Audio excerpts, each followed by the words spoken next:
দেবী দুর্গার আবির্ভাবে কিছু ধনুচি নিয়ে মহিলারা নাচতেন, আর তাতে নাচের ধুনটা একটা আবির্ভাব লাগতো। আজকে সে সমস্ত পাঠ সেটা আমাদের কাছ থেকে সরে গেছে, কেন হাতের মাঝে একটি মোবাইল আছে, তা দিয়ে নেচে বেড়াবো আর তা দিয়ে কিছু ছবি সঞ্চয় করব, যেটা করে সমাজকে দেখিয়ে দেবো। সবাই ক্ষেত্রে একটি ধনুচি নাচ নেচতেন, সেটা ধর্মের আশ্রয় ছিলেন।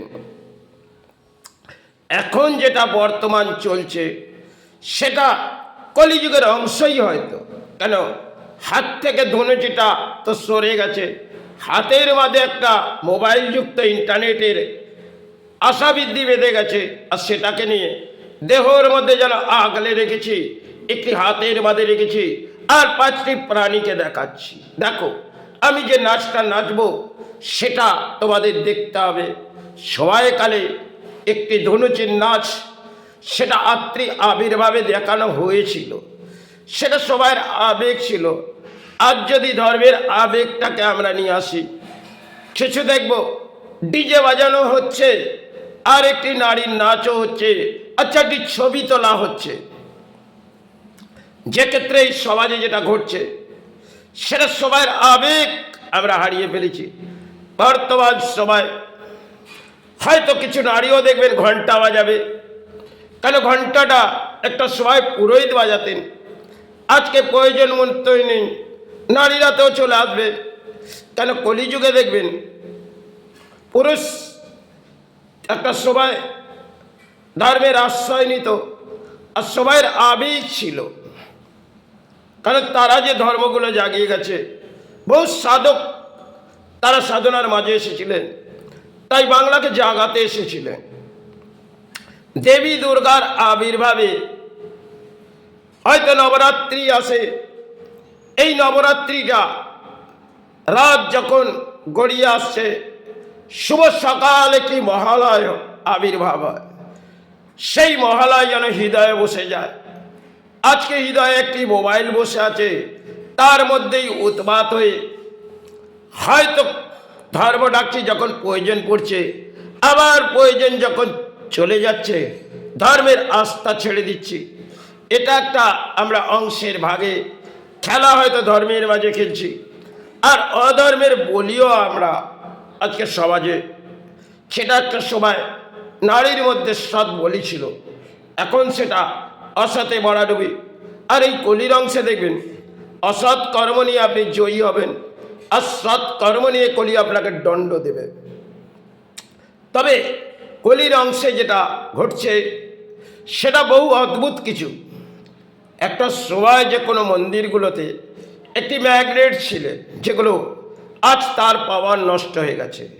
হয়তো মাতৃ বসে আছে, আর মাতৃকে পুরোহিত ঘুম পাড়িয়ে দিয়েছে, মা ঘুমো, তুই না ঘুমোলে আমাদের সঞ্চয় হবে না, আর আমার যে সন্তানগুলো আসছে মা তোকে দেখতে আসছে, তো থেকে তোর দানের মাঝে আমার সাহারা আসবে, আর সেটা নিয়ে সেবা করব।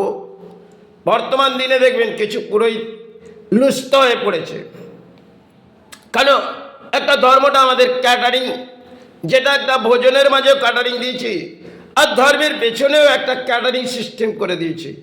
সেজে গুজে আর থাকবো, একটা পুরোহিত আসবে, সে কিছু ফুল পুষ্প নিয়ে আসবে, আর মাতৃর আবির্ভাব করে দেবে, এই ঘরের মাঝে প্রবেশ করে মায়ের পুজো করব। আর কিছু প্রয়োজন হলে ক্যাটারিংয়ে ভোজনও করে দেবো, আর ক্যাটারিং শব্দে পুজোটাও চালিয়ে দেবো। কতটা পুরোহিতকে বলবে তোমার দান চাই, পুরোহিত বলবে আমার এই অঙ্কের দান দিও, বলবে তাহলে মাতৃর সেবাটা ঠিকভাবেই সেরে দিও। এবং পুরোহিত দেখলেন হয়তো যদি পচা ফল সেটাও নিয়ে এসে মাতৃকে গ্রহণ করানো যায়, সেটাও তারা করে বসবে, কেন তাদের হাতে যখন সমস্ত কিছু দায়বদ্ধ দিয়ে দেওয়া হবে, আর সেবার মাঝে দানটা তো তারা অধিক পেলে তাদের দানপত্র জীবনে একটা খুশির আবির্ভাব হয়ে যাবে। তাই একটা সহায় আবেগ যারা দিয়েছিলেন, সে ধর্মের আশ্রয় নাও, আর অধর্ম থেকে সরে থেকো। আজকে অধর্মের মাঝে বসে পড়েছি, আর ধর্মটাকে আমরা তলানিতে পাঠিয়ে দিয়েছি। কখনো ব্যাখ্যা করি, ধর্ম আবার জেগে গেল, আর অধর্মের বলিগুলো আমাদের হৃদয়ে জেগে আসছে। হয়তো ধর্ম জেগে আসছে না, অধর্মের বলি। এই কলিযুগে দেখবেন অধর্মের বলিতে আপনি অর্থ সঞ্চয় যেমন করবে, আর অর্থ বিলীনও করার ক্ষমতা থাকবে। কেন? অর্থ অসৎ কর্মে অর্থ অধিক আসবে, আর সৎকর্মেই তো কলি আপনাকে অর্থ দেবে না। কেন? কলি আপনাকে দণ্ড দেবে, আর সেই দণ্ড হয়তো কলির খেলায়। আর কলিতে দেখবেন অধর্মের ভরাডুবি। আর আজ যে চলছে, ব্রাহ্মণ সমাজ তো লুস্থ হচ্ছে। যে ব্রাহ্মণগুলোকে একটা সময় ধর্ম জাগানোর কথা বলে হয়েছিল, সেগুলো আজকে তারা এমন একটা ভিত্তির মাঝে এসে গেছে, সেখানেই যাবে।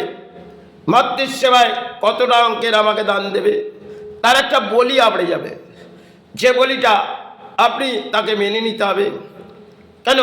আমি মাতৃ সেবা চালিয়ে দেবো, তাই সেবার মাঝে এতটা অর্থ আমাকে দিতে হবে, আর সেই অর্থ আপনাকে সেভাবেও পুরোহিত আপনার কাছ থেকে নেবে, এবং তিনি আরও যদি কিছু দান পায় সেটাও নিয়ে নেবে। এটা হচ্ছে পুরোহিত সমাজের একটা বর্তমান দিনে অংশের ভাগে খেলা।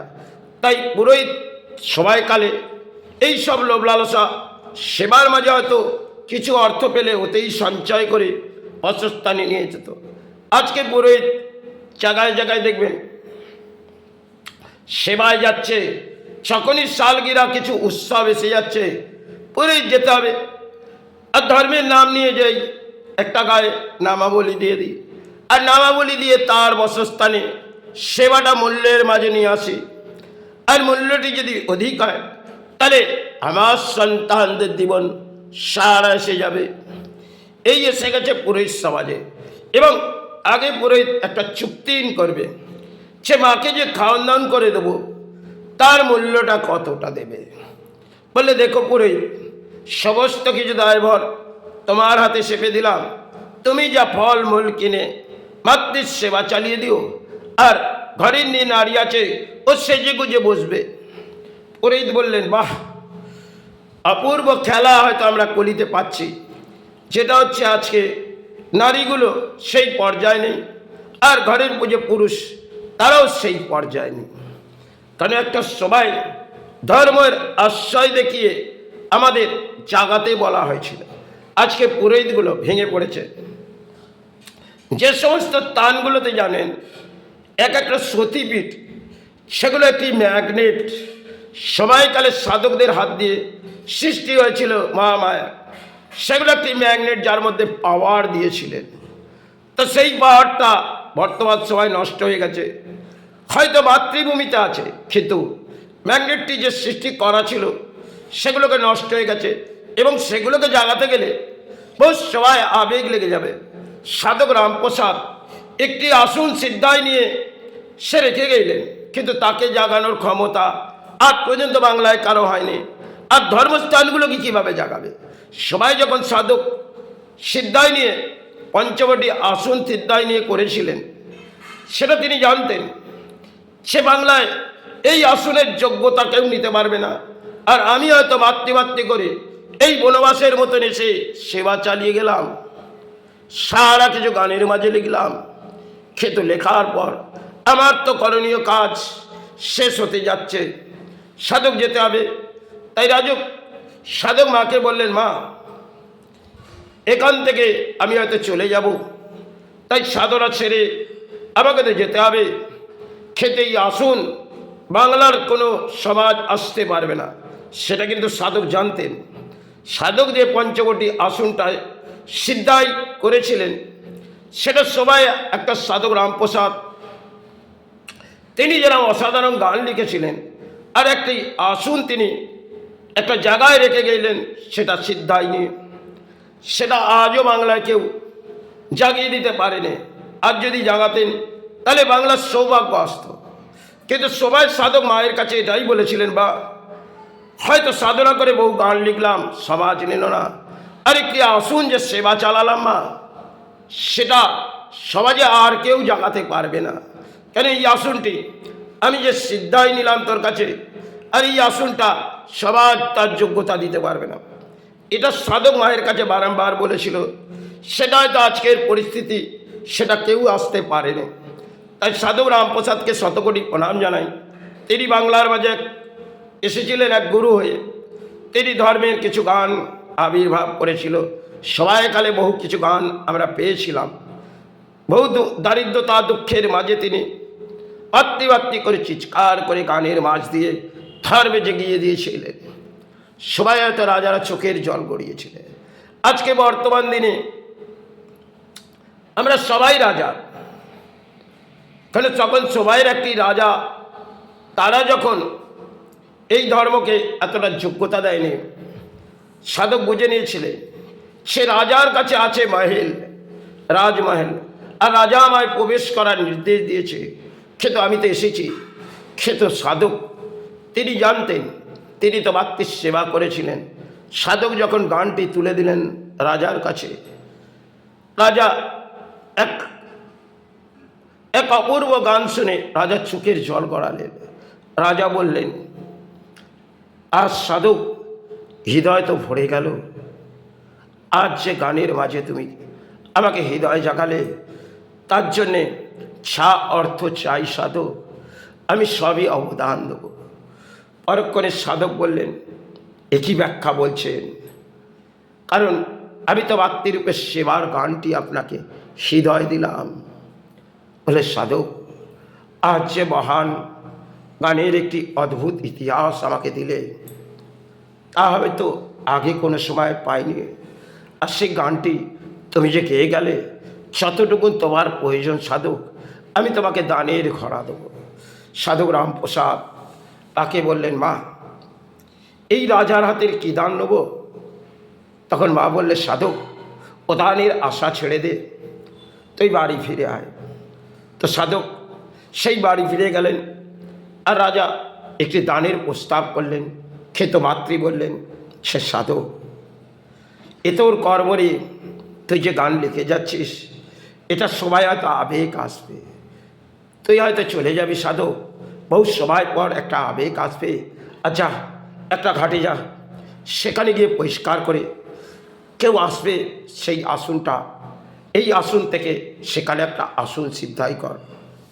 তো সাধু দক্ষিণাস্থানের আশপাশে গেলেন, গঙ্গা, সেখানে গিয়ে এক আরাধনা করছে, মা এই জায়গায় কেউ আসছে মা, যদি আসে মা আমায় তো যেতে হবে, তাই আমি বহু দূর পথ এসেছি মা, আবার কেউ আসুক। তিনি এই লফজ বলে তাকে ডুব দিতে লাগলেন ওই গঙ্গায়। আর মা বললেন, সাধু তুই হয়তো যা পরিষ্কার করে যাচ্ছিস সময়ের আবেগ সাধক, হয়তো তুই প্রাণী হিসেবে এসেছিস, তোকে যেতে হবে। তাই এই জায়গায় যে তুই করে যাচ্ছিস নিশ্চয়ই কেউ আসছে। সেটা সবাই ঠাকুর এসেছিলেন, তার অদ্ভুত ইতিহাস বহু কিছু আছে। সেটা সাধকের হাত দিয়ে যে গঙ্গার আশপাশটা পরিষ্কার করিয়েছিলেন, মায়ের অদ্ভুত খেলা ছিলেন। আর সাধক জানতেন সেই জায়গায় ঠাকুর আসবে। তাই সাধক রামপ্রসাদ যে সময় বাংলায় এসেছিলেন, হয়তো দারিদ্রতার মাঝেই এসেছিলেন, এক মহান সাধক হয়ে মা করে চিৎকার করেছিলেন। আর চরণ সবাই হয়তো সন্তান পরিবার নিয়ে দিন কাটিয়ে। জয় গুরু, জয়।